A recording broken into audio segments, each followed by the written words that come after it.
if you have decided to take part in Dry January this year, you may have found sticking with it to be a challenge. Joining us now with some tips and tricks to stay with Dry January this year is Cathy Jo Sanchez, clinical dietitian with Sanford. Thank you so much for joining us. Good morning, thank you. I'm glad we're not making cocktails. It's a little early for cocktails, so this will be perfect. Before noon, usually a little bit too early, yes. So what do you have in store for us? What are some tips and tricks that you have to kind of stay with Dry January? So some of the tips and tricks associated with staying with Dry January would be, finding a drink that might be a good substitute. The caution to have with that is to make sure we're not replacing all those empty calories that you find a lot of times in alcohol with something healthy. So what we found today for you guys was a mocktail. We were supposed to have blood oranges, but nobody in Sioux Falls has blood oranges at the moment, so we're using regular oranges. But it's just an little orange cocktail to... It smells delicious already. Yeah, the oranges are very nice in the morning, better than alcohol would have been, so. Yeah. So this is actually a very low calorie drink. It's got a lot of good heart healthy benefits, vitamin C for healthy skin, helping with that immune system, especially this time of year when all those bad illnesses are floating around. So Want to show us how it's done? Yeah, okay. Sure. Professional So we already, bartender. well, I don't know about that. So we already squeezed the oranges. We just did one orange.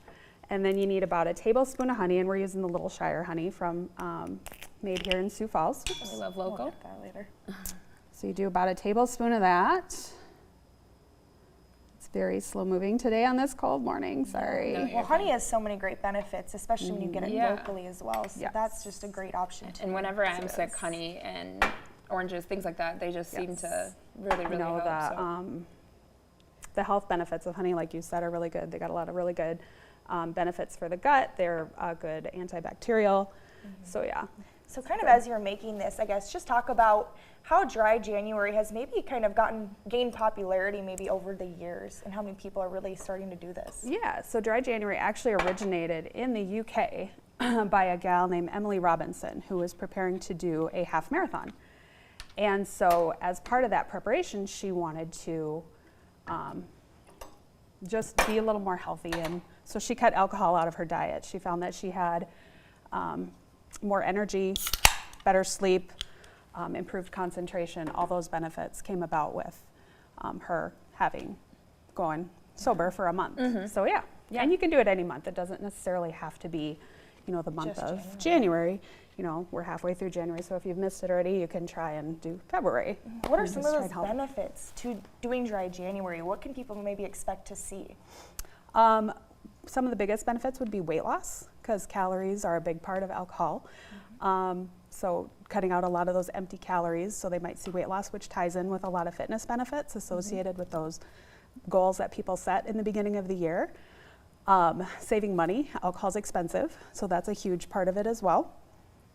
And then just that overall improved feeling of well-being. You get that sense of accomplishment. You set this goal, you achieve it, and you've met that goal. So that's huge. So I saw you add some vanilla and look like some LaCroix. Yep, we're gonna do a little sparkling water in here. This is just a great alternative, and it still tastes really good. It kind of gives you that feeling like you are drinking a cocktail, but without a mocktail. A mocktail. And exactly. I'm on TikTok. I love seeing a lot of these women on my page. They are making mocktails at night instead of a cocktail, and it's just kind of a nice drink, and they're making sure to add things that help their health. So this would be a great one. So, and this is just ice in here, and this has about 85 calories per serving. And if you don't want to use the honey, you don't have to use the honey. You can use something like Splenda, another artificial sweetener, to help cut out some of that sugar too. Wow. So it smells really good. Yeah, The orange it does smell. It smells like a healthy drink. Like it smells like this is gonna make me live a couple years longer. I'm excited for it. Yeah, okay, here we go. All right. Yeah. I've never used one of these before, so I'm kind of excited. It's okay. Okay, apparently with the it's mixed. It's mixed. I was going to say the same thing. It is. We're good. It's definitely okay. Making a bit of a mess, but we're good. Oh, delicious! I'm excited to try. I know. I actually am too. Well, there you go. Yeah, well, bottoms up. Yeah, bottoms. Should we try it? Yeah. All right. Cheers. Cheers. Thank you. That is so good. Any time of the day, really. Yeah, and it's sparkly from the LaCroix. Oh, Yeah, I mean, you could tell me there was alcohol in that, and I would never know. We wouldn't know. Well, thank you so much for being here this morning and sharing some tips for us.